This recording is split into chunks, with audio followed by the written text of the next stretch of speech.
Since the COVID pandemic began, remote working has become the new normal. Many accountants, engineers, IT professionals, and more have approached us asking about their remote working situations. This newfound freedom from the daily commute to a physical office has raised questions for many about how this work fits in within the Immigration Department's rules for a number of visas. Today we're going to examine how remote working can be accepted or perhaps not accepted within the immigration rules for the 489 and 491 visas.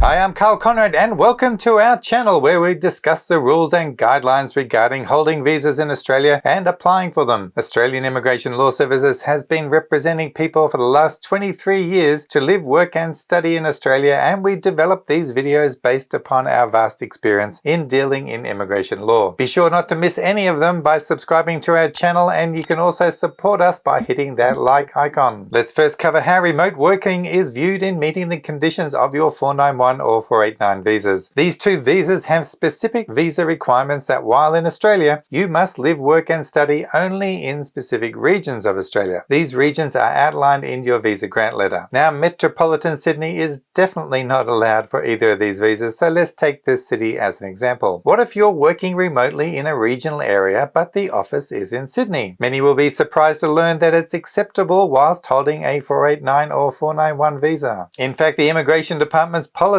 specifically allows you to even travel and work in Sydney to attend certain training events conducted by the employer. Obviously, this does not mean that you can go to Sydney twice a week every week to undergo training. Immigration policy on the 491 visa condition states, the key to determining whether a visa holder is working in a specified regional area is assessing where the applicant's usual place of work is located. If an applicant's place of work is in a specified regional area but their employer is based elsewhere in Australia or overseas, they are considered to be working in a specified regional area. What matters most is that your work time is spent physically in a regional area, and it does not matter where your employer is based. Part of Condition 8578 for the 491 visa states, the holder must notify the Immigration Department of a change to any of the following within 14 days after the change occurs: the address of an employer of the holder, the address of the location of a position in which the holder is employed. If you're working from home and you hold the 491 visa, then on the IMI account, you should put your home address as the location of your position where you're employed. It is advisable that you obtain a reference letter from your employer outlining the conditions of your employment. Specifically, it should outline what is the address and where you'll be carrying out the employment. This does not mean that you're not allowed to take your computer and work at a local cafe or perhaps while you're sitting on the beach. It's just that where you will be the majority of the time. With the 491 visa, the department regularly carries out an audit of where you are living and working, so be prepared in advance in having a reference letter prepared. In some cases, you may even be working for an employer who is based outside of Australia. In these circumstances, it would be best to have some evidence of your employment contract outlining and how you're being paid. Working on your own ABN is also fine. Just make sure you keep a record of all your invoices submitted for payment. Remember, the Immigration Department can also ask you to present your bank statements so they can ascertain that you have been living and working in regional Australia. If your bank statements show regular shopping transaction in the Sydney metropolitan area, then the department could conclude that your working environment was not actually taking place remotely at all. When it comes to lodging your permanent residency using either the 887 or the 191 permanent resident applications, there must have